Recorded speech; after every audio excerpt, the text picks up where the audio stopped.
Em nome de Jesus. Estenda as mãos aqui para frente. Vamos orar por ele. Amém. Pai, é diante da Tua presença, Senhor, que nós nos colocamos nessa noite para orar pelo Teu servo, pelo Teu filho, pelo nosso pastor, que o Senhor use a boca dele, que o Senhor use ele como um instrumento da parte do Senhor, que as palavras direto do trono, Senhor, possam vir sobre a vida dele e ele proferir aquilo que está no teu coração para a igreja, que saímos nessa noite daqui edificados, alimentados pela tua palavra e principalmente que o Senhor se agrade do culto, Pai. Amém. Que o Senhor se agrade da reunião, pois o culto é para Deus. As pessoas, a igreja, Senhor, ninguém é digno de culto. O Senhor é o único digno, Pai. Em nome de Jesus nós te louvamos e te agradecemos. Amém, Pai. Amém, amados. A graça e a paz do Senhor Jesus. Pode tomar assento, irmão. Sejam bem-vindos em nome do Senhor, especialmente aqueles que nos visitam, a família que nos visita ali a primeira vez. Roberta, que alegria. Puxa vida, só Deus sabe o quanto eu me alegro em te ver aqui, sabe? Deus sabe mesmo. Eu quero compartilhar um texto com os irmãos. Só lembrar os visitantes, as pessoas que nos visitam, sempre é bom a gente dar um reforço. Nós temos um estacionamento na frente da igreja, que não pertence a nós, mas é alugado, pertence ali ao grupo escolar, né? E às vezes o nosso espaço aqui é muito pequeno, né, para os carros, então às vezes a pessoa fica rodando, ou vai para lá na van, né? Então nós temos aqui, a gente paga um aluguelzinho para o colégio, então a gente tem à disposição. Tá, nas quartas-feiras, como vem menos gente, a gente nem abre porque dá para colocar aqui na frente. Mas no domingo sempre fica aberto, então você quando chegar aqui já pode colocar lá dentro para não ficar, se por acaso aqui estiver cheio. Amém, amado? Só uma informação, já passamos essa informação, mas sempre é bom a gente reforçar. Salmo 125, vamos estar lendo uma parte, pequena parte, na realidade o versículo 1, tão somente, Salmo 125, versículo 1.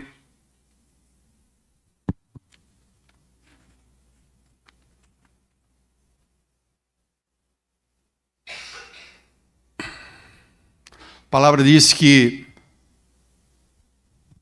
aqueles que confiam no Senhor, eles são como o monte de Sião, que não se abala, mas que permanece firme para sempre. Mais uma vez eu vou estar lendo, né, uma leitura que vale a pena a gente fazer muitas vezes, né? E fala ao nosso coração de uma maneira tremenda. Nós que dizemos, nós que proferimos, que confiamos no Senhor. Aqueles que confiam no Senhor, eles são como o monte de Sião, que não se abala, né? Fica firme. Quanto tempo? Para sempre. Amém? Eu quero falar sobre aqueles que confiam no Senhor. A confiança em Deus, ela é uma das grandes marcas daqueles que verdadeiramente conhecem o Senhor. Parece que não tem muita importância nós fazermos essa relação, estabelecermos esta relação, mas é importante nós dizermos e repetirmos que esta é uma marca. Os que confiam em Deus são aqueles que conhecem a Deus.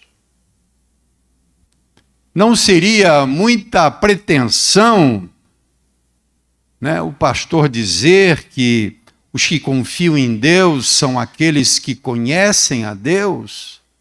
E eu pergunto, você confia em quem você não conhece? Me responda. Pense com você, reflita. Você confia em alguém que você não conhece? Ou você só confia nas pessoas que você verdadeiramente conhece? Com Deus não é diferente. Então, para confiarmos em Deus, é necessário que nós o conheçamos.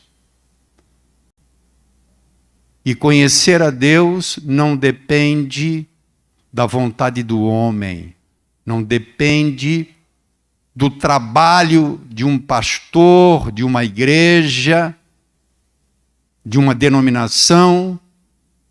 Você vai confiar nele se ele quiser.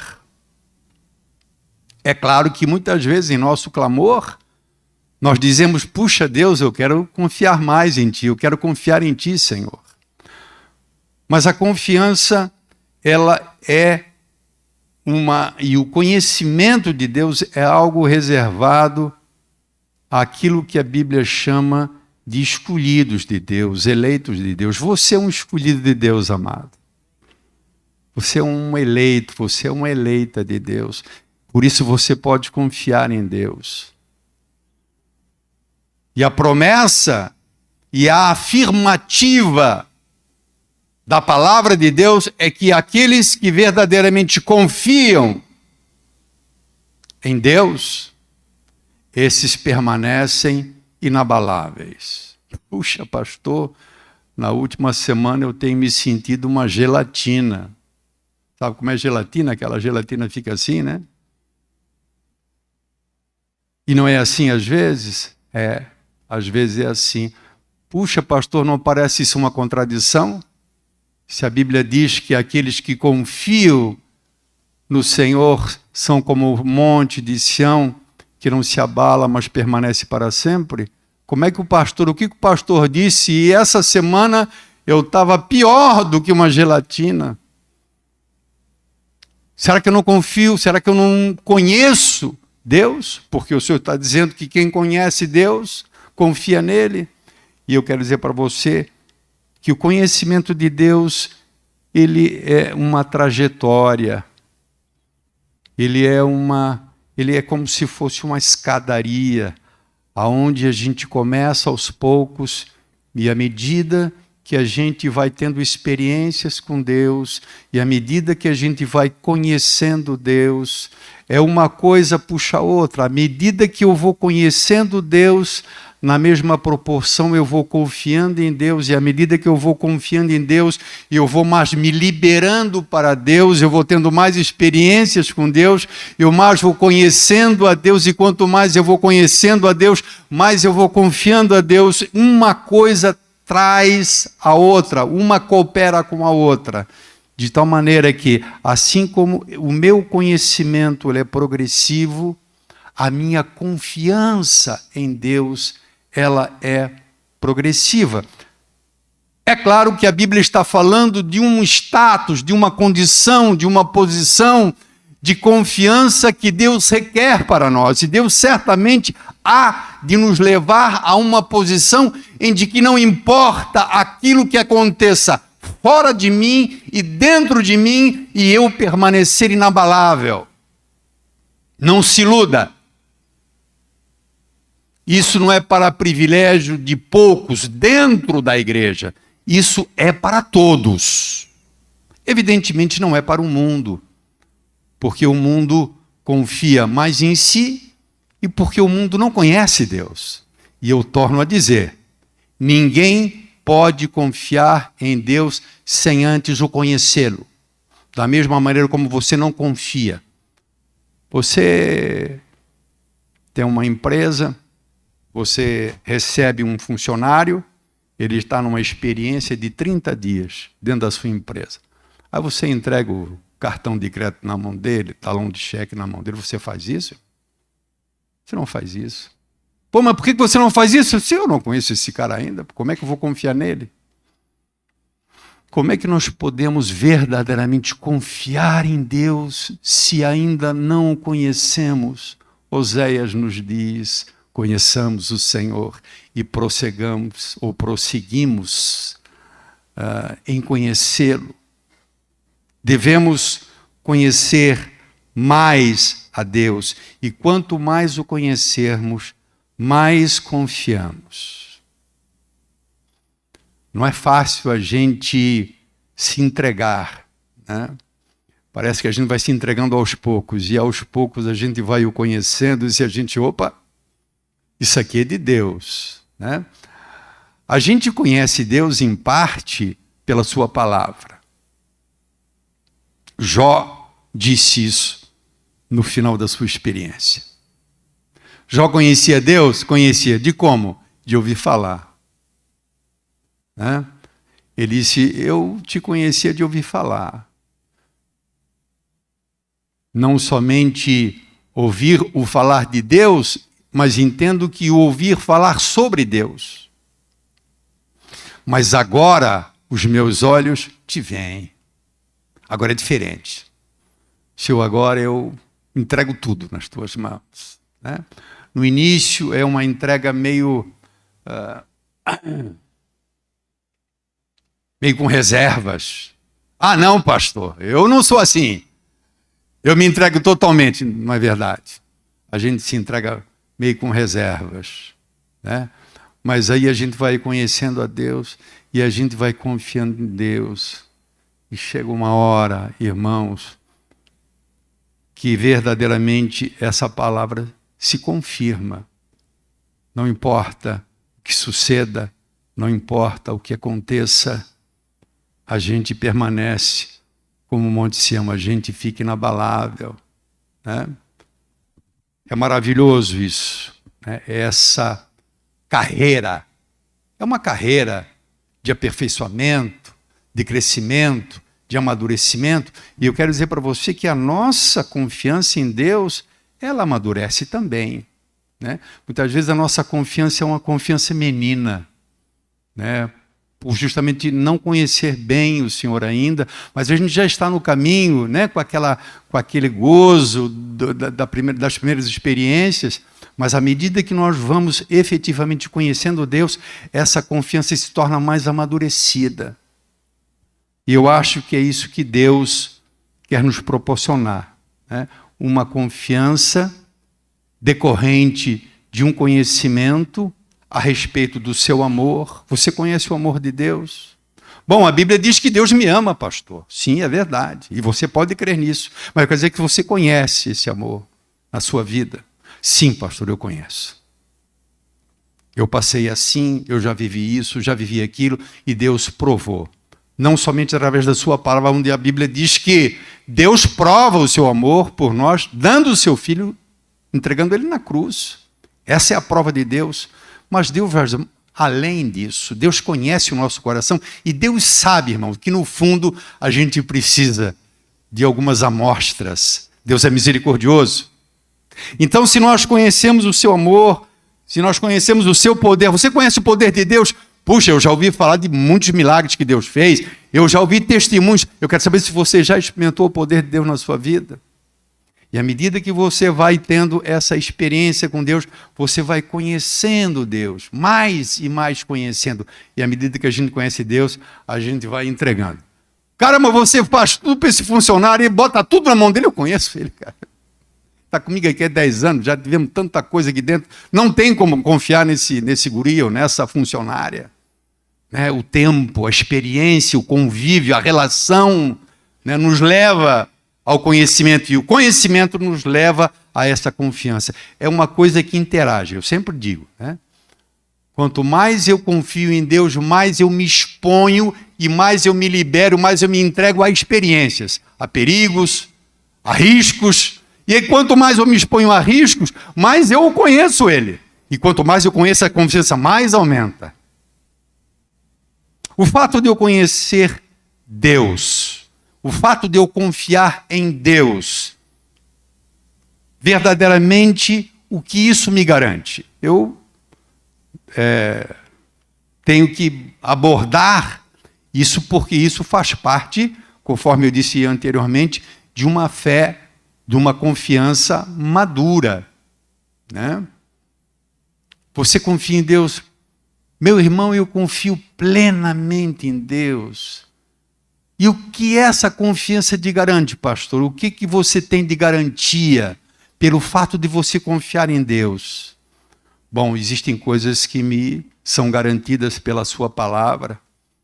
Existem coisas que me são garantidas até pela experiência que eu tenho com Ele, pelo conhecimento que eu tenho dEle, por conhecer muitos atributos e muitos aspectos pessoalmente na minha experiência com Deus, mas existem coisas que eu não posso, ou não tenho uma garantia da parte de Deus. E muitas vezes a feminina até espera, porque ainda não o conhece verdadeiramente. Uma coisa, o fato de eu confiar em Deus não me garante que eu não vá sofrer. Esse é o primeiro ponto. Então, às vezes, nós estamos falando na quarta-feira, no estudo dos Colossenses, terminamos até, concluímos sobre os 3 pecados do falar, os pecados da língua. E a maledicência, o falar com palavras torpe e a mentira, né?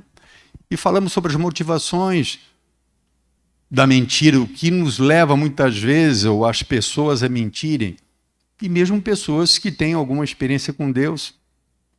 E nós vimos no final que uma das maneiras de se mentir, muitas vezes, é se mentir em cima do púlpito. Isso parece chocante. Mas eu posso, de alguma maneira, muitas vezes até com um propósito específico, mentir, distorcendo, fazendo ou dizendo aquilo que Deus não diz e falando aquilo que a palavra não diz. E às vezes com uma simples maneira de distorcer, o sentido e eu mentir.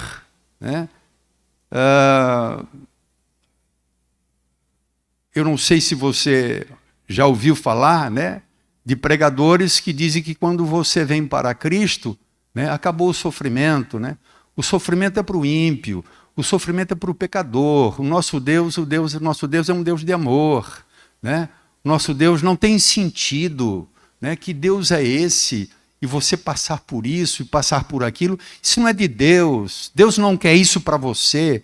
Muitas vezes a gente diz isso até inocentemente, porque a gente verdadeiramente ainda não conhece a Deus. Nosso conhecimento ainda é um pouco limitado. E aí, claro, se a minha confiança nele diz para mim que eu não vou sofrer, quando eu sofrer, o que vai acontecer? Eu me desestabilizo, irmão. Eu fico pior do que gelatina.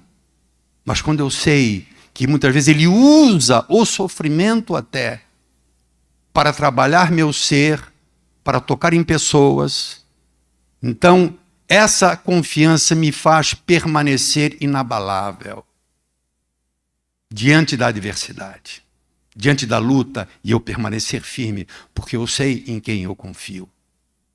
A minha confiança em Deus me faz permanecer firme diante de tudo aquilo que eu possa experimentar.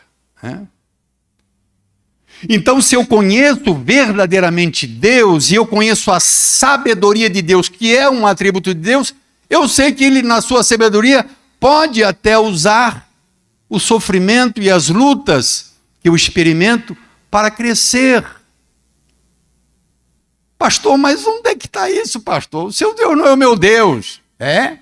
O meu Deus é o Deus de Romanos. Capítulo 5, versículo 3. Eu me exalto nas minhas próprias tribulações, sabendo que a tribulação produz a paciência, a esperança. Então existe um tratar de Deus, de sofrimentos, não que o diabo impõe. O diabo não tem poder sobre a minha vida, sobre a sua vida. O diabo poderá fazer alguma coisa se Deus permitir. Alguém diz que o diabo, e eu afirmo isso, irmão, com toda a veemência e com toda a certeza, o diabo é um cão, um cachorro na corrente de Deus. Ele só vai até onde Deus permite. Tá? Foi assim com Jó. E Jó não é um texto à parte.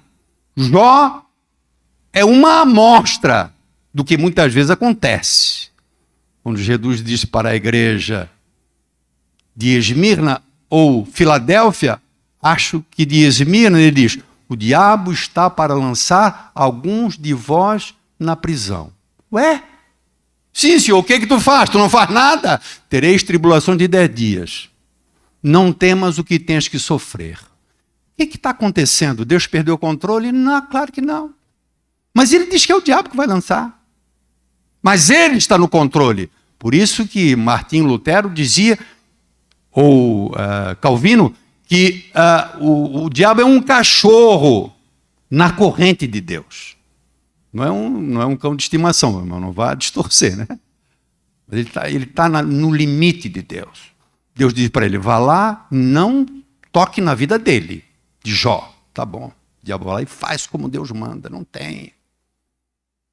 Então não importa o que eu vá sofrer, por trás disso existe a sabedoria de Deus. A sabedoria de Deus, ela é tão magnífica que nós não podemos, na maioria das vezes, entender as ações de Deus. Jesus Cristo, o que é isso? O que é isso, Senhor? Tu és o mestre. Tu vai lavar o pé fedorento, chulezento, vidoso, disse: o que é isso? Pedro disse: jamais vou permitir isso, que o Senhor faça isso. Tu és o meu mestre. Pedro, o que eu faço agora você não entende. E Deus sabiamente, Jesus sabiamente, com sabedoria, ele dá um exemplo para os discípulos. Eu estou fazendo isso para vocês, para que vocês entendam que eu quero que seja assim entre vocês. E todo mundo entendeu perfeitamente o exemplo que ele deu.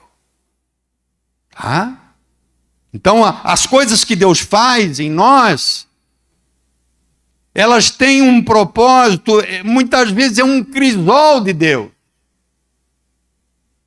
A Bíblia diz que a prata e o ouro são ou é para o crisol, para o forno. Crisol é uma peça, onde os metais preciosos são levados ao estado líquido, são derretidos, e a parte de impureza, a parte que não presta, ela aflora, e aquela borra, aquela escória, ela é tirada de cima do metal, e o metal vai sendo purificado. Então, os desertos que Deus nos proporciona muitas vezes são crisol para nós. Assim como o crisol é para a prata, Deus prova os corações, e é assim que diz a palavra. O paralelismo é perfeito. Da mesma maneira como o fogo prova, quer dizer, purifica a prata, Deus purifica em condições semelhantes por causa do fogo, porque não é fácil muitas vezes passar pelo sofrimento. Mas que Deus é esse? O Deus de amor que me ensinaram? Não te ensinaram, ou só te ensinaram uma parte. Deus é sábio, Deus sabe o que faz, Ele sabe o que faz. Muitas vezes o sofrimento ele nos humaniza. Essa semana eu tive uma experiência com alguém. É claro que eu acho que a pessoa está me ouvindo nesse momento. E ela mandou uma mensagem para mim, essa pessoa, pelo WhatsApp, e em lágrimas, e dizendo: puxa, pastor, eu estou passando por essa situação tão pequena comparada com o pastor, que o pastor está passando. E eu não consigo avaliar o que o pastor está passando. Não consigo nem pensar, vivendo o que eu estou vivendo agora. E ela disse assim: pastor, a sua fé me deixa até meio envergonhado pelo que o senhor está passando. E eu fiquei feliz porque eu entendi que ela que ela assimilou, né? Que as lutas que a gente passa, os sofrimentos que a gente passa, nos humaniza. E a gente se puxa a vida, fulano está passando uma situação pior que a minha, parece que eu não tenho me importado. Parece, não que fosse o caso dessa pessoa, essa pessoa se importa comigo, fala comigo semanalmente. Mas no momento em que passa pela situação, aí ela consegue avaliar melhor. Eu hoje consigo avaliar melhor o que passou a Vera, o que está passando a Rosa, o que passou a minha esposa. Né? Então Deus, até isso Deus permite para nos humanizar. Né? Muitas vezes a gente se torna tão... Eu não sei se é insensível, sabe, irmão? Mas a gente precisa, né? E Deus nos faz isso. A gente começa a olhar mais para os outros. Mas se, por um lado, eu não tenho a garantia de que não vá sofrer, ao contrário, eu devo ter a certeza que em algum momento eu vou passar por dificuldade. Jesus disse, no mundo tereis aflições, ou tereis tribulações. Ele diz já, ele não diz, olha, vocês certamente, vocês terão, provavelmente, ou existe uma possibilidade muito grande de vocês sofrerem. Vocês vão ter aflições nesse mundo, decorrentes da fé, que é o contexto lá de Mateus, mas também são coisas inerentes à própria vida, né? A vida, o mundo em que nós estamos, né? O meio em que a gente está inserido, isso nos proporciona, só falta pegar um carro, sair numa estrada, atravessar uma rua, tanta coisa sucede, né? E a gente está exposto a isso. Mas se por um lado eu não tenho essa garantia, e posso ter certeza, ao contrário, que eu vou passar por luta, mas uma garantia eu posso ter. É que uma vez que eu conheça a sua fidelidade, note que eu preciso conhecer Deus. Se eu conheço a fidelidade de Deus, se eu percebo a presença dele no momento mais difícil da minha vida, isso é fidelidade, estar junto. Então eu posso ter a certeza, aí sim, nesse caso eu posso ter a garantia de que ele jamais, nunca me abandonará. Uma coisa é, ele não me dá a garantia que eu não vá sofrer, aliás, eu vou sofrer, mas a garantia que ele me dá é que não importa o que você passe, eu vou estar com você. Pastor, mas qual é o sentido, né, de Deus estar com você e você continuar no sofrimento, de você continuar no problema, de você continuar na luta? Então eu quero exemplificar você para você entenda melhor. Essa semana eu estava vendo um programa via cabo, e é um programa, normalmente trata de cirurgias, e tem uns programinha que eu gosto de ver assim, porque hoje não dá para ver muita coisa, mas tem umas coisas que eu vejo. E eu não sei qual era o procedimento cirúrgico que a moça ia fazer, e deu uma complicação lá na hora, não sei o que foi, na hora da cirurgia, e uma moça de uns 30 anos vira para o médico e diz, doutor, eu preciso fazer um pedido. Eu vi o caso ali, né, na televisão. E ele disse, não, e o meu marido pode vir aqui, ficar ao meu lado? Mas para quê? Ele não vai poder fazer nada. Ele não vai fazer nada. Não importa. Só o fato dele segurar na minha mão já vai me dar uma força tão grande. E chamaram lá, o guri disse, fulano e tal, vem aqui. Né? E ele ficou meio apavorado, disse, não, tua esposa está pedindo para você entrar. Mas eu entrar? É. Aí botaram a roupa nele, e ele chegou do lado da esposa, ela segura na minha mão. E ele só segurou na mão dele. Ela tranquilizou. Né? Resolveram a situação ali que tinha acontecido. Né? Quando resolveram a situação, que ia prosseguir, ela disse para o marido, agora você pode sair. Tá tudo bem, eu precisava naquela hora. O que ele fez? Só segurou na mão dela. Né? Então, muitas vezes, o que Deus faz simplesmente é segurar na nossa mão. É assim, eu não sei se... Claro, que quem tem a experiência sabe o que eu estou falando. Né? Não existe coisa maravilhosa, maior, não existe coisa melhor, não existe coisa comparável em você estar no fogo, mas você sentir Deus do teu lado. Dizer assim, meu filho, eu estou contigo. Eu estou te dando graça, você vai passar. Se eu quiser, eu te levo. Se eu quiser, você fica, não importa. Isso é confiar, né? É uma confiança, acima de tudo, num Deus que sabe o que faz. Então eu posso sossegar. Não importa que a terra trema, não importa que os montes se abalem, e eu permaneço inabalável, como o monte de Sião, porque eu confio nele.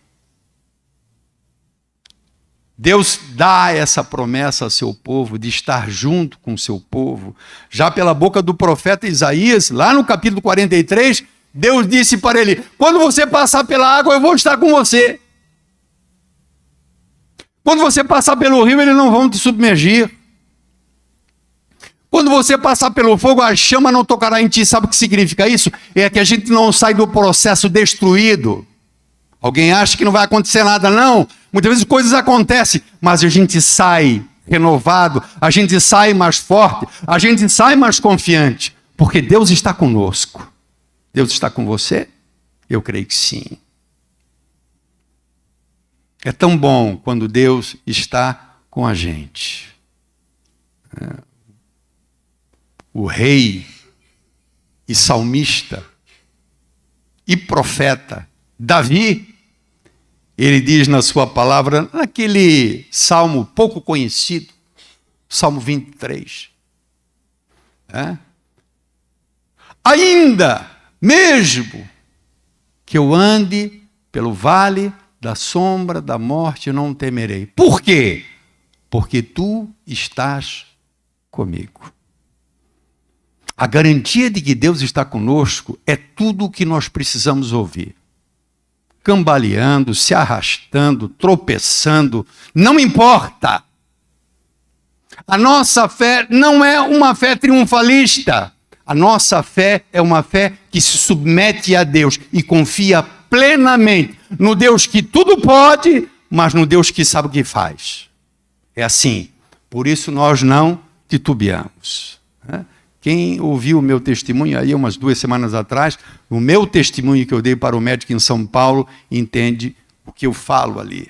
Essa confiança que nos cerca e que nos faz descansar. E que nos faz descansar. Muito bem, essa é uma garantia que nós não temos, de que não vamos sofrer. Ao contrário, podemos ter certeza que em algum momento nós vamos sofrer. Em segundo lugar, eu gostaria de dizer para você que o fato de nós confiarmos em Deus não me garante ou não nos garante que nós teremos tudo o que desejar o nosso coração. Mas eu fui ensinado. Eu fui ensinado que aquilo que eu quiser, eu peço, se eu tiver fé, eu recebo. É porque a gente precisa, evidentemente, analisar os contextos.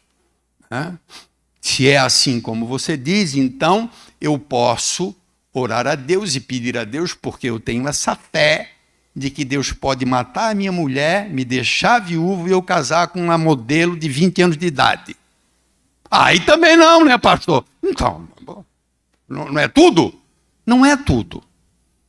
Tem coisas que Deus não atende.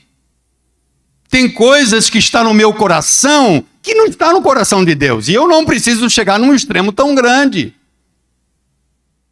Eu posso, por exemplo, ser uma pessoa, e acho que eu estou até um pouco distante do rei Davi, que foi um cara que, meu Deus, foi ajudado por Deus em tudo. Com Deus ele matou Golias, com Deus ele matou o urso, o leão, com Deus ele saltava a muralha, com Deus ele destruía exército. Puxa, Deus entregou o reino de Israel para ele, e aí ele quis retribuir Deus. Eu quero retribuir, está no meu coração, eu quero fazer isso para Deus, puxa vida. Deus, eu quero fazer um templo para ti. Não. Não! Porra, mas como? Não vai se fazer. Eu não quero.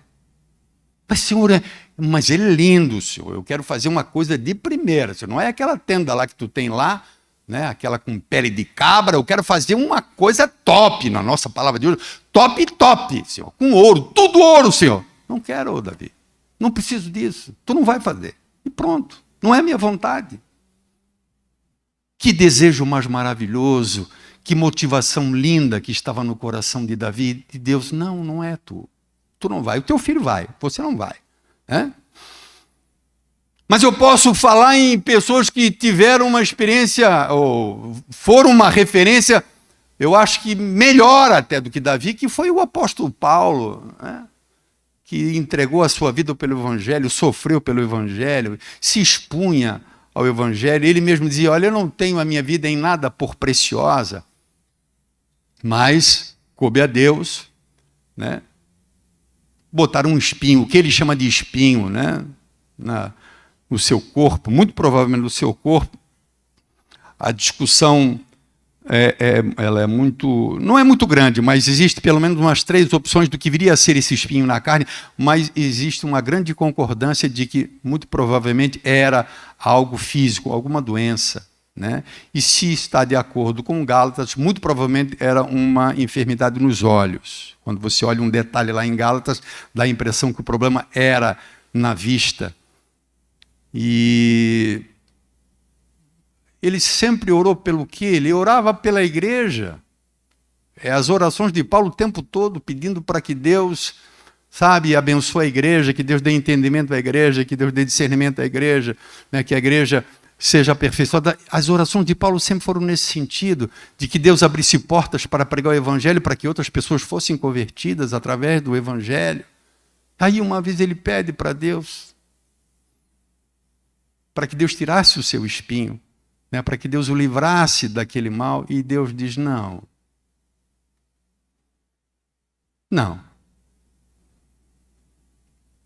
Seriam orações que são exceções na Bíblia? Eu não diria isso. Eu diria que são exemplos claros que existem coisas que Deus não confere, que Deus não dá, né? Que Deus não dá. E aí Jesus disse, não, Paulo. E Jesus no seu amor, na sua misericórdia, dá até uma explicação para ele. Porque Deus podia ter dito não, e eu tenho certeza que Paulo aceitaria. Mas ele diz não, sabe por quê? Porque o poder, ele está falando poder, o poder de Cristo, o meu poder. Só que ele fala, o poder se aperfeiçoa é na fraqueza. De tal maneira que você pode dizer que quando você está fraco, aí você está forte. Porque o meu poder é com você. Quando você está lá por baixo, aí o meu poder se aperfeiçoa. E as pessoas olham que não é você, que não é a sua força, mas é a minha presença. O meu poder se aperfeiçoa. Ah, então, é assim, Senhor? É. Então agora eu vou me exaltar nas minhas fraquezas, diz ele. Então agora eu vou me exaltar nas minhas fraquezas, nas minhas prisões, nos meus açoites, porque é na fraqueza que o poder se aperfeiçoa. Então é isso que eu quero. Porque é quando eu estou fraco que ele me faz forte. Nem tudo aquilo que deseja o meu coração Deus nos concederá. Né? João, 1 João capítulo 5, versículo 14, João diz que nós poderemos pedir a ele, orar a ele, segundo a sua vontade. E aí ele nos concede. Depois você pode conferir em casa para não gastarmos muito tempo. Pode até anotar se quiser. 1 Tiago 5, 1 João 5,14. 1 João 5,14. Né? E você vê claramente que é a oração, vírgula, segundo a sua vontade. Não é porque é a vontade dele que a gente ore, não. É que a nossa oração, que nós estamos pedindo, se enquadre dentro da sua vontade. E Deus é tão generoso e tão maravilhoso que quase todas as nossas orações Ele atende. É segundo a sua vontade, né? Mas em alguma vez isso poderá não acontecer, porque de repente não será bom para nós. Né? É como um pedido talvez de um filho adolescente, de um filho que ainda não tem maturidade e pede alguma coisa que ele acha que vai ser bom para ele, e na verdade vai ser ruim. filho pródigo, a parábola do filho pródigo nos traz esse exemplo, né? De um pedido que é satisfeito pelo pai e com tudo aquilo que o pai dá para ele, na realidade só o levou a uma condição de mendicância, de desprezo, de humilhação, de sofrimento. Depois ele se arrepende e volta para o pai. Então, muitas vezes esse caminho nos é poupado por Deus por aquilo que Deus não nos dá, por aquela oração que não é atendida. Mas o fato de eu confiar em Deus e saber que Ele conhece as minhas reais necessidades, isso sim, né? Essa certeza eu posso ter, que as minhas necessidades, cada uma delas serão supridas. E o meu Deus, segundo a sua glória em Cristo Jesus, há de suprir todas as suas ou as vossas necessidades. Filipenses 4,19. Qual é o contexto de suprir todas as necessidades? Você sabe qual é o contexto de Filipenses? Estude um pouquinho sobre o que era a igreja dos Filipenses. Era a igreja mais pobre, era uma igreja que tinha pobres realmente, e não obstante a pobreza da igreja, era uma igreja muito que se empenhava. Paulo dizia que ela era o grande exemplo, porque era uma igreja que, muito embora fosse pobre, se empenhava em arrecadar para investir, especialmente nos pobres da Judéia, para ajudar Paulo, porque Paulo também não tinha salário. Então a igreja era uma igreja que passava por adversidades. E a resposta de Paulo é que a certeza dele é de que Deus iria suprir cada uma das necessidades. Voltando abrindo um parêntese muito rápido sobre Colossenses, que nós estamos estudando, esse é um dos textos que muitas vezes é distorcido, né? Onde se mente e se cita o texto, mas se o faz de maneira equivocada ou até maldosa, né? com a intenção de que a pessoa saia iludida, né? Olha, a Bíblia diz que Deus supre todas as nossas necessidades. Eu tenho uma necessidade. Qual é a sua necessidade, irmão? A minha necessidade agora é trocar a minha Porsche por agora um Rolls Royce. Bom, mas eu quero. Mas isso não é necessidade, isso é um desejo. A Bíblia diz que Deus vai cumprir todo o desejo? Não. Porque se for entrar em desejo, eu posso citar alguns desejos que você disse, pastor, aí também não, Deus não vai... Pois então, não é todo desejo. O que a palavra nos diz é que Ele vai suprir as nossas necessidades. O contexto de Jesus Cristo, quando Ele fala, buscai o reino de Deus e a sua justiça, e aí alguém diz assim, e todas as outras coisas vos serão acrescentadas, é um texto usado na teologia da prosperidade. Né? Esse texto é usado.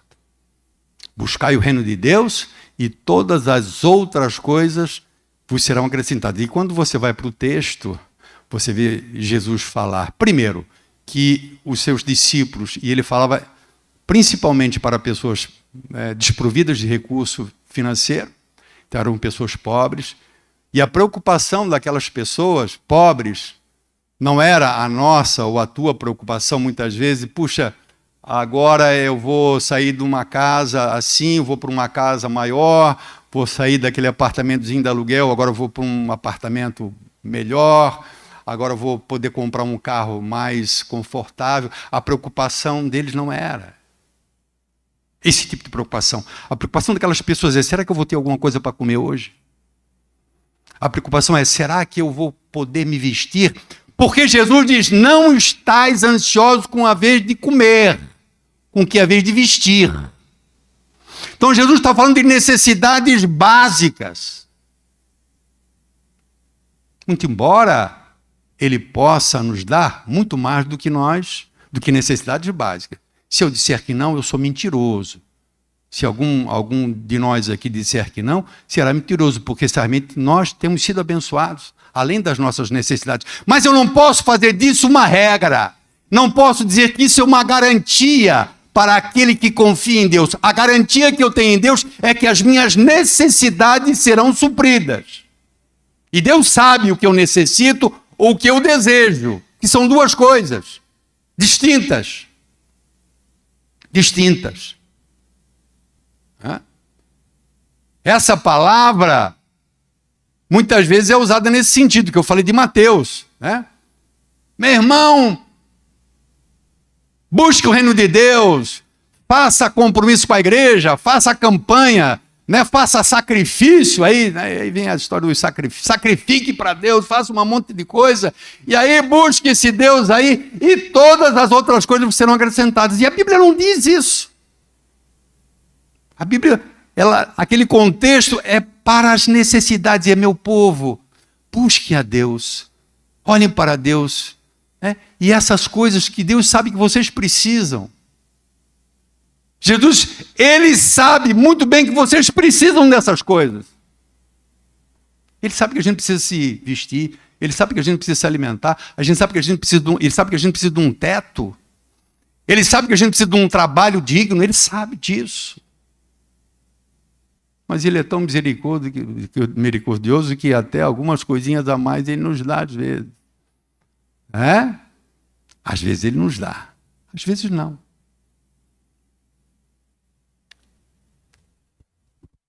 Existe uma palavra que no tempo de hoje não se prega, não se pode pregar, que Paulo diz assim, olha, se você tiver o que comer, se você tiver o que se cobrir, você se dá por contente. É a palavra que Paulo dá para Timóteo. E alguém disse, meu Deus do céu, que palavra é essa, né? Que coisa absurda.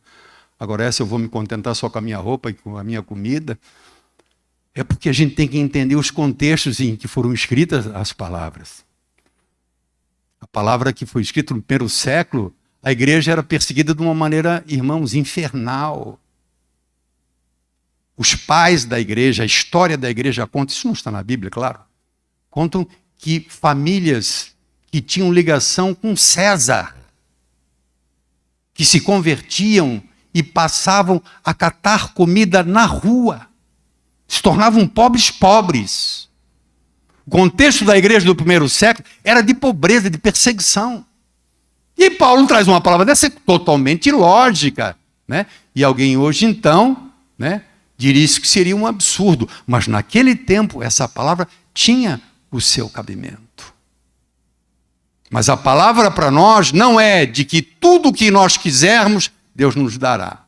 Ao contrário, muitas vezes até Ele nos tira para nos ensinar, né? Quantas vezes pessoas que perderam, e foi através da perda que eles se voltaram para Deus, né? A minha confiança me diz que Deus me dá tudo o que eu quiser, então a sua confiança ainda é uma confiança que não se tornou madura, ainda é uma confiança menina, né? Aquele que a gente confia que Deus pode nos dar tudo, né? E não é assim. Na verdade, com o tempo você vai ver que não é assim. Muito embora a sua fé aumente, a sua confiança em Deus aumente, né? Eu desejo algo, Deus diz não, eu permaneço firme. Eu passo por uma adversidade e perco alguma coisa, eu permaneço firme. Mas aquele que acha que Deus dá tudo, quando perde alguma coisa, o que acontece? Fica como um monte de Sião? Não. Aí fica que nem uma... E Deus quer que a gente permaneça firme como um monte de Sião. Deus nos certamente sabe e conhece as nossas necessidades, e as nossas necessidades certamente serão supridas. Nisso a gente pode confiar, né? Nisso a gente pode confiar. Finalmente, eu gostaria de dizer, especialmente para aqueles que amam verdadeiramente o Senhor, que gostam, amam, adoram o Senhor, e a última coisa que eles querem fazer é entristecer o coração de Deus, né, de entristecer o seu espírito. E você diz assim, puxa, eu confio tanto em Deus, e essa confiança me garante que eu nunca vou pecar contra Deus de uma maneira que eu jamais gostaria. E eu quero dizer para você que nem essa garantia a gente tem. O pastor não sabe o que está falando. Sei o que estou falando. Por mais que a gente não queira, e por mais que a gente creia, por mais que a gente confie em Deus assim, puxa, Deus não vai permitir eu cair dessa forma. Jamais vai permitir. Eu não tenho essa garantia. Dependendo, inclusive, do meu caminhar. Isso pode acontecer. Então, a história dos grandes homens, eu não gosto de falar dos grandes homens, dos grandes nomes, pela fama que teve, de pregadores, de homens na história do Evangelho, especialmente no tempo que a gente pôde acompanhar, como eu acompanhei desde os anos 80, grandes evangelistas e gente que estava no topo, e gente de Deus, irmão, não vou dizer que era gente que enganava, não, era gente de Deus, homens de Deus, que caíram de uma forma que ficou todo mundo de boca aberta, e os caras se humilharam, os caras lamberam o pó, depois de arrependidos, de sofrimento, da dor, porque quem é de Deus sofre quando peca, O ímpio não. O ímpio, quando peca, ele se gaba, Ele conta para os amigos aquilo que fez, Na roda dos negócios ele conta, Aquela trapacinha que ele fez, aquele jeito que ele usou. O homem de Deus não. O homem de Deus, ele sente dor.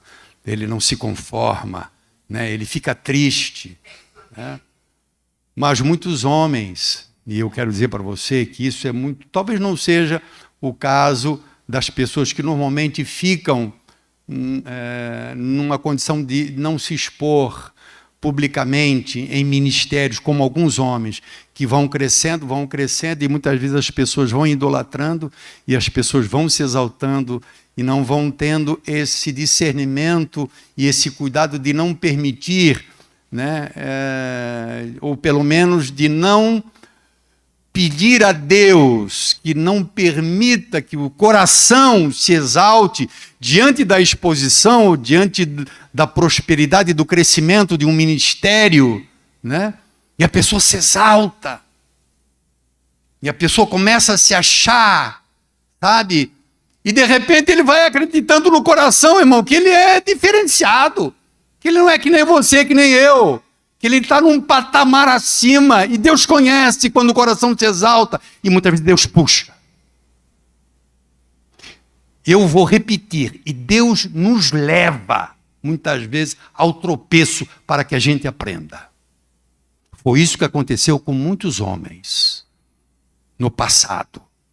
Pessoas que se arrogaram, pessoas que se colocaram numa posição tão elevada, ou Deus permitiu que chegassem numa condição, e aí as pessoas começaram a olhar mais para ele do que para Deus. Aí já começa a entrar no nível já do autógrafo, aí já começa no nível já de querer tirar a foto com fulano, e aí o cara começa sem querer, porque eu não entendo como é que isso não acontece no coração de um homem de Deus, de vir um temor, dizer, Deus, segura o meu coração nessa hora, não deixa, Pai. Não deixa que me exalte. Me mostra sempre que eu sou igual a todos. Ao contrário, que tem até outros que estão embaixo, que são melhores do que eu. E ante os teus olhos são até melhores e estão mais acima do que eu. Mas muitas vezes Deus permite a gente subir. Você se lembra do rei Uzias? Rei Uzias é um caso típico. O rei Uzias, a Bíblia diz que esse homem ele prosperou de uma maneira, rei de Judá. Foi um dos reis mais ricos da história. E um dos homens que mais se dedicou e buscou Deus. Em contrapartida, Deus o abençoou. E Deus começou a fazer a pessoa prosperar. E todos os povos vizinhos e toda Israel viu que Deus era com Uzias, o rei Uzias, segundo Crônicas 26. E ele foi assim, irmão, visto como o ungido de Deus. Sabe aquela figura? Aquele ali é o ungido de Deus. Aquele lá é o homem de Deus. E o cara vai acreditando nisso, cara, e o coração dele vai se enchendo, vai se enchendo, vai se enchendo, até que Deus puxa o tapete. E muitas vezes a pessoa cai de uma forma vergonhosa. Ele não cai numa mentirinha, sabe? Ele não cai de repente, numa briga que ele se envolveu por causa de uma ira, se envolveu numa briga ali, alguém filmou e o pastor se exaltou. Ainda vai ter gente que vai bater palma, né? Não, pastor, é isso mesmo, ele tem sangue na veia, também não é o sangue de barata, tal. Tem gente que vai até... Né? Não. Deus permite que o cara caia fundo, irmão, para ele se humilhar. Sabe? E quando ele cai fundo, e eu sei, estou falando não por experiência própria, mas de muitos exemplos que nós vimos na história, aquele que estava no alto, como diz o texto sagrado lá no Antigo Testamento, mesmo que você ponha o seu ninho lá nas estrelas, eu de lá te derrubarei. Ele fala da exaltação, da autoexaltação, né? Da autoglorificação, né? De se sentir bambam. Né? Eu estou falando, irmão, no seio da igreja, dentro da igreja. Né? As pessoas que se acham super crentes. É muito comum um super crente cair. Você não se espante que eu vou falar. É comum. Os irmãos que têm mais tempo na igreja, de igreja, sabem o que eu estou falando. A história nos mostra de quedas incríveis. Mas, aí alguém diz, não, é porque não era homem de Deus, coisa nenhuma, assim, ficou atrás de um tempo. Não, às vezes não. Às vezes é enganador, tudo bem. Mas às vezes não, às vezes era homem de Deus, e a prova que era homem de Deus é que se retrata, é que se humilha, é que pede perdão para Deus, pede perdão para a igreja, pede perdão publicamente e volta por baixo. Ele vem diferente, como Deus quer. É? E aí você não quer confiar num Deus desse? Puxa, mas que Deus, né, que induz a pessoa até o erro.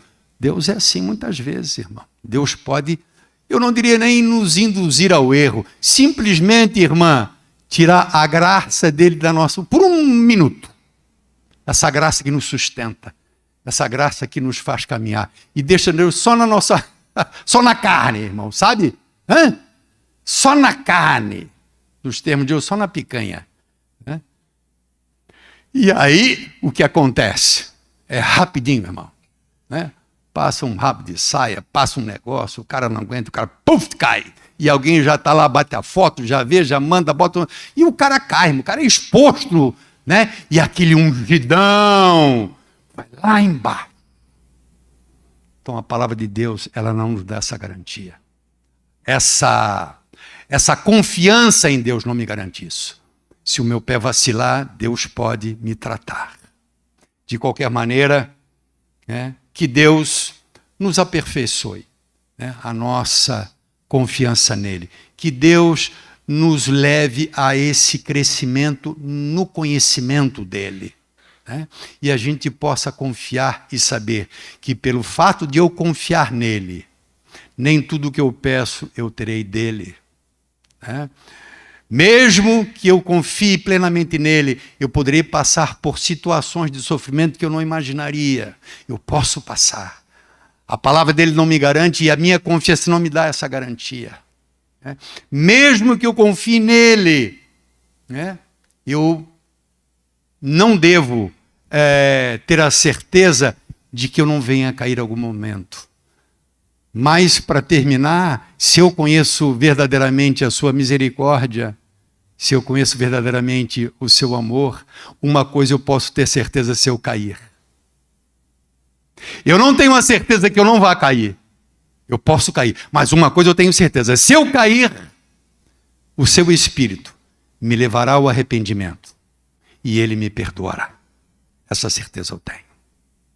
Mesmo que eu caia. Existem pessoas que se desesperam, né? Que acham que está tudo perdido, porque caíram de uma maneira que não desejariam cair. Né? Talvez sejam desprezados pela família, talvez não tenham mais o perdão da esposa, dos filhos, do sócio. Né? Mas certamente, se eu sou de Deus, se eu confio em Deus, eu posso ter essa certeza. O Espírito de Deus me conduzirá ao arrependimento e ele me perdoará. E uma vez perdoado, ele vai me restaurar, me colocar novamente para eu caminhar. Amém? Fique de pé em nome de Jesus, amado. Queria pedir para o Luiz Felipe já vir aqui à frente.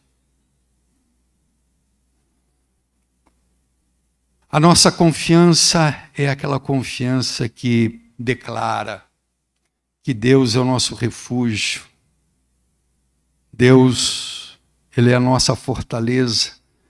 Que Deus é o nosso socorro, bem presente nas tribulações. E o socorro de Deus não significa, evidentemente, que Ele nos tire. Mas o socorro de Deus é a sua própria presença. Às vezes Ele nos tira. Às vezes Ele nem deixa nós entrar. Nem deixa. Jesus disse para Simão, Simão, o diabo pediu. Veja bem, o diabo pediu. O diabo não foi. O diabo pediu para que eu deixasse vocês ser cirandados, provados, tentados. E ele disse, mas eu orei para que você não vacilasse na fé, para que você vencesse, para que você não caísse. Hoje eu acho que muita gente está fazendo o diabo mais do que é, irmão, dando mais poder para ele do que ele tem. O poder que ele tem foi dado por Deus. As ações dele sempre estão na corrente de Deus. Sempre olhe para Deus. Veja sempre em Deus. Ele tenta contra nós? Claro que tenta. Ele está ao nosso derredor, bramando como um leão? Claro que está, bramando como um leão. Mas o anjo do Senhor está ao nosso redor. Acampa-se ao nosso redor para nos livrar. Que Deus conceda a você essa confiança decorrente de um conhecimento. Vocês que são empresários, levem para casa essa ideia. Vocês têm funcionários. À medida que você tem um funcionário, você confia na sua esposa, você confia, né? Tem quantos anos de casado, Jefferson? 30 anos. 32. Ih, já errou nas contas, está ferrado. Hoje vai ter sermão em casa quando chegar. Por quê, irmão? Porque tem uma experiência, tem uma convivência, né? À medida de que nós conhecemos mais Deus, nós confiamos mais em Deus. E à medida que nós damos um passo a mais na confiança, mais a gente se entrega. Senhor, eu estou preparado para umas coisinhas diferentes, hein, Senhor? Então toma. E aí vai mais experiência. E aí a gente vê o socorro de Deus, a gente vê a misericórdia de Deus, a presença de Deus, e aí saímos mais fortes. E aí confiamos mais em Deus. Então uma coisa leva a outra. Que nós possamos crescer na confiança. Né? Que não sejamos o crente geleia, o crente gelatina, mas que sejamos o crente Sião, Monte Sião, que não se abala, que permanece firme. Amém? Quero orar por você, especificamente pela sua confiança em Deus. Pastor, eu confio em Deus, mas mesmo assim eu gostaria de orar por você, para que essa confiança, assim como a minha confiança está sendo aperfeiçoada, que a sua confiança também seja aperfeiçoada. O que espera o que nos aguarda, nós não sabemos, irmão. O que vai acontecer amanhã, segunda-feira, nós não sabemos. Eu não sei o que vai acontecer amanhã. Mas uma coisa eu sei, eu quero chegar hoje, botar a cabeça no travesseiro e dormir. Com a confiança de que Ele está comigo. E mesmo que eu passe por algum momento difícil, Ele está comigo. É essa confiança que Deus quer nos dar. Amém? Sai do teu lugar e vem à frente em nome de Jesus. Vamos orar por você.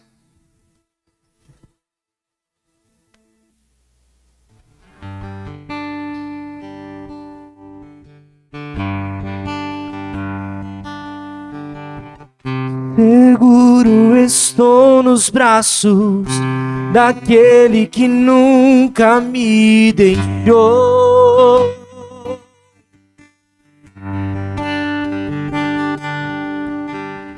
Seu amor perfeito sempre esteve repousado em mim.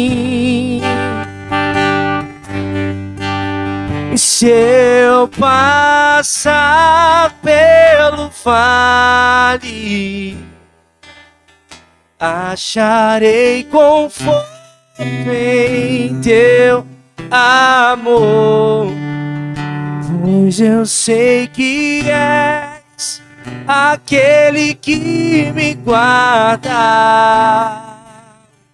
me guarda.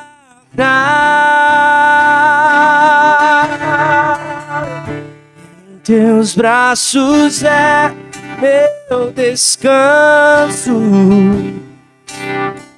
em teus braços é o meu descanso,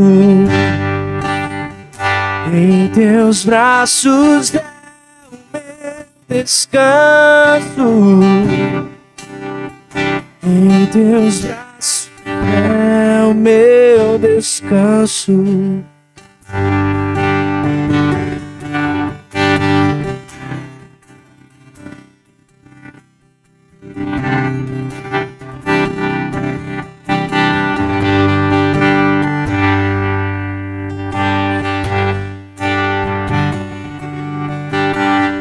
Seguro estou nos braços daquele que nunca me deixou.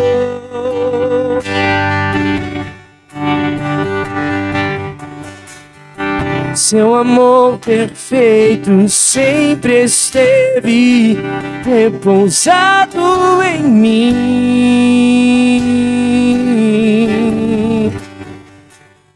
Se eu passar pelo vale, acharei conforto em teu amor, pois eu sei que és aquele que me guarda, me guarda. Em teus braços é o meu descanso, em teus braços é o meu descanso, em teus braços é o meu descanso, em teus braços é o meu descanso.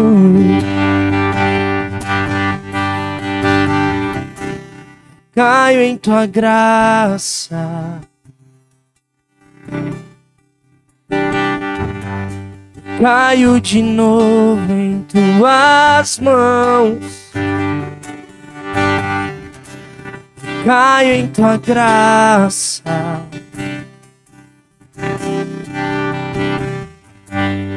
caio de novo em tuas mãos. Se eu passar pelo vale, acharei conforto em teu amor, pois eu sei que és aquele que me guarda, me guarda. Em teus braços é o meu descanso, em teus braços é o meu descanso, em teus braços é o meu descanso, em teus braços é. E se eu passar pelo vale, acharei teu amor, pois eu sei que és aquele que me guarda, me guarda. Em teus braços é o meu descanso, Em teus braços é o meu descanso. Em teus braços é o meu. Em teus braços é o meu descanso. Aleluia. Santo Deus. Aleluia. Glórias a Jesus. Amém. Confiamos no Senhor, amém. Confiar nem sempre é fácil, irmãos. Confiar envolve diretamente uma segurança, o descanso. Sabe, queridos, essa semana, não sei se foi terça ou acho que foi terça-feira, era umas 10h30 da noite, minhas filhas já estavam dormindo, graças a Deus, e a Samara estava no quarto. Eu disse: Samara, eu vou para a sala, preciso orar um pouco, estava angustiado, coração apertado, sabe, irmão? Tem dias que a gente está com o coração... E eu fui para a sala orar, e eu me joguei no tapete da sala e deitei, liguei um louvor. E eu comecei a falar para o Senhor assim: Senhor, o que tu queres que eu faça? Por que eu estou sentindo isso? Por que me vem esse sentimento ao coração? Tantas experiências eu já tenho com o Senhor. Mas muito claramente, Romualdo, muito claramente, Deus começou a falar comigo. Claramente. E Deus falou assim: Dani, o que tu mais queres para as tuas filhas à noite? E eu percebi que ele estava querendo um diálogo. Isso não acontece muitas vezes comigo, irmãos. O que tu mais queres para as tuas filhas à noite? E eu falei assim, eu respondi para o Senhor: Deus, eu quero que elas descansem. Tudo que eu mais quero é que elas vão dormir, que elas vão para a cama. Porque é muito ruim quando criança faz serão. E dormir de madrugada, irmão, é tenso. Quem é pai sabe. E Deus, ele falou assim para mim: meu filho, e por que tu não descansa? E por que tu não descansa quando está à noite? Por que tu não descansas quando tu não estás vendo? E Deus, ele começou a me levar, irmãos, a um ambiente onde eu precisava descansar. Nós precisamos descansar. E irmãos, falta de descanso é falta de confiança. Deus estava me ensinando nesse dia à noite a eu confiar mais em Deus. Deus estava me falando que eu não precisava ver algumas coisas, eu precisava ver o Senhor. Eu não precisava de respostas. Naquele momento eu não precisava de solução, eu precisava era descansar. Porque à noite, irmãos, a noite é momento de descansar. E só descansa quem confia. As minhas filhas vão dormir, elas não se preocupam de manhã quando elas vão acordar, se vai ter café da manhã, se vai ter almoço, se a roupa vai estar lá. Elas não se preocupam com nada. Elas não estão nem aí se a conta da escolinha vai ser paga ou não. Elas não estão preocupadas se vai ter nada, irmão. Sabe por quê? Porque elas sabem que o pai delas vai prover.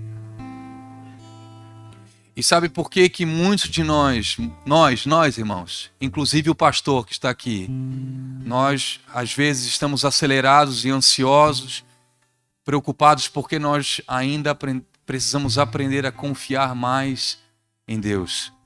E à medida que nós vamos conhecendo, nós vamos confiando. E à medida que nós vamos confiando, nós vamos descansando.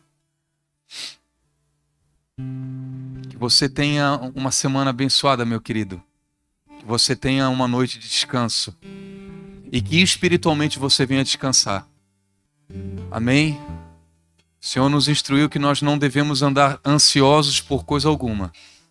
Que nós não devemos colocar o nosso coração em ansiedade, mas devemos depositar diante do Senhor todas as coisas. Que você descanse, meu querido. Mas Deus, o que eu tenho que fazer? Descansa, meu filho, é só descansar agora. Mas Deus, o que eu preciso fazer? Eu estou acostumado, que eu preciso agir, que eu preciso fazer. Não, meu filho, agora não é hora de fazer nada. É hora de você descansar o teu coração. Porque quando a criança descansa, ela cresce. Amém? Quanto mais descansa, mais cresce. O filho, quando ele está descansando, ele está crescendo. Abraça a pessoa que está do seu lado em nome de Jesus. Glórias a Deus. Pai, nós apresentamos diante do Senhor a nossa vida, o nosso ser, nosso coração, Pai. Que o Senhor nos leve em paz e segurança para os nossos lares, debaixo da Tua bênção, debaixo da Tua graça. Em nome de Jesus. Amém e graças a Deus. Amém, meu querido. Vá na paz, dá um beijão no teu irmão aí. Uma boa semana.